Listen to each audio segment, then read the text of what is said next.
বাংলা গানের ইতিহাসে কিছু কণ্ঠ শুধু শিল্পীর পরিচয় বহন করে না, হয়ে ওঠে একটি সময়ের প্রতিচ্ছবি। প্রেম, বিরহ, দেশপ্রেম কিংবা জীবনের গল্প দশকের পর দশক ধরে কোটি শ্রোতার অনুভূতি শুরু হয়ে বেঁচে আছেন সৈয়দ আব্দুল হাদী। কিন্তু দীর্ঘদিন ধরেই মঞ্চে নিয়মিত দেখা যায় না তাকে, নেই নতুন গানের রেকর্ডিংয়েও। কেমন আছেন এই কিংবদন্তি?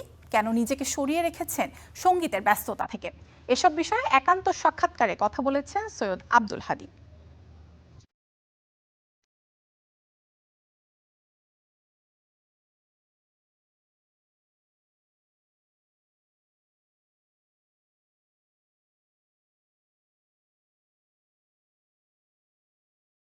গানই ছিল তার পরিচয়, গানই তার জীবন। বাংলা সঙ্গীতের স্বর্ণালী অধ্যায়ের অন্যতম উজ্জ্বল নাম সৈয়দ আব্দুল হাদী। কয়েক দশকের ক্যারিয়ারে উপহার দিয়েছেন অসংখ্য জনপ্রিয় গান। চলচ্চিত্রে প্লেব্যাক গানের জন্য অর্জন করেছেন 5টি জাতীয় চলচ্চিত্র পুরস্কার।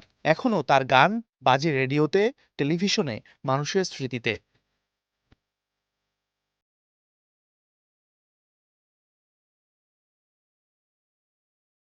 তবে সময়ের সঙ্গে পাল্টেছে অনেক কিছু।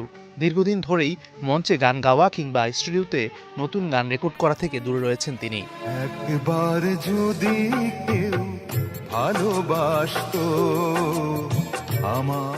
করোনার পরে শারীরিক কিছু সমস্যা আমার সৃষ্টি হয়েছে, যে জন্য আগের মতো গান করা, আগে যেভাবে গান করতে পারতাম সেটা আর এখন সেইভাবে পারি না। সঙ্গীত থেকে দূরে থাকলেও সঙ্গীত তাকে ছেড়ে যায়নি। এখনও নতুন শিল্পীদের কাজ দেখেন, গান শোনেন, খোঁজ রাখেন দেশের সাংস্কৃতিক অঙ্গনের। জীবনের এত দীর্ঘ পথ পেরিয়ে এসে আছে কি কোনো না পাওয়া কষ্ট? অনেক ক্ষোভ আছে, অনেক রাগ আছে, অনেক কিছু আছে। ওই যে বললাম যে সব মানুষের জীবনই তো একেবারে খুব মসৃণ বা একেবারে সব কিছুর প্রাপ্তিতে ভরপুর এরকম তো নয়। তো আমারও সেই রকম কিছু থাকতে পারে, বাট আমি ওইগুলোকেও খুব সহজভাবে নিয়েছি। প্রাপ্তির ঝুলিতে রয়েছে অসংখ্য সম্মাননা, পুরস্কার আর মানুষের ভালোবাসা। তবুও একজন শিল্পীর জীবনে সবচেয়ে বড় অর্জন কি, সেই প্রশ্নের উত্তরও দিয়েছেন তিনি নিজের মতো করে। আর কোনো কিছু পেয়ে থাকি বা না থাকি, প্রাপ্তি অপ্রাপ্তি সব কিছু বাদ দিয়ে যে মানুষের যে ভালোবাসা, এবং শুধু ভালোবাসা নয়, শ্রদ্ধা মিশ্রিত ভালোবাসা, ভালোবাসার সাথে যদি শ্রদ্ধার অংশ না থাকে তাহলে আমি সেই ভালোবাসাও চাই না। আবার যেই শ্রদ্ধার সঙ্গে ভালোবাসা নেই সেই শ্রদ্ধাও আমি চাই না।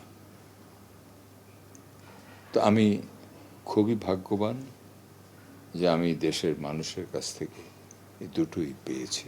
এটাই তো আমার সবচেয়ে বড় প্রাপ্তি। আর কি? জীবনের শেষ অধ্যায়ে এসে তার চাওয়া খুব বেশি নয়, সুস্থ থাকা, পরিবারের সঙ্গে সময় কাটানো আর মানুষের শ্রদ্ধা ভালোবাসার মধ্যেই খুঁজে নিতে চান বাকি পথের প্রশান্তি। একটাই এখন চাওয়া পাওয়া, সে হচ্ছে যেন সারা জীবনের মতো আমি উইথ ডিগনিটি এই পৃথিবী থেকে বিদায় নিতে পারি। সময় নিয়মে মানুষ আড়ালে যায়, কিন্তু সৃষ্টি থেকে যায়। সৈয়দ আব্দুল হাদী হয়তো আজ আগের মতো মঞ্চ মাতান না, কিন্তু তার কণ্ঠে গাওয়া গানগুলো এখনো বাংলা সঙ্গীতের স্মৃতি ভাণ্ডারে অমলিন। সেই গানই বাঁচিয়ে রাখবে একজন সৈয়দ আব্দুল হাদীকে প্রজন্মের পর প্রজন্ম। এমন তো প্রেম হয়, ও চোখের জলে কথা কয়। Mazharul Tamim, star entertainment.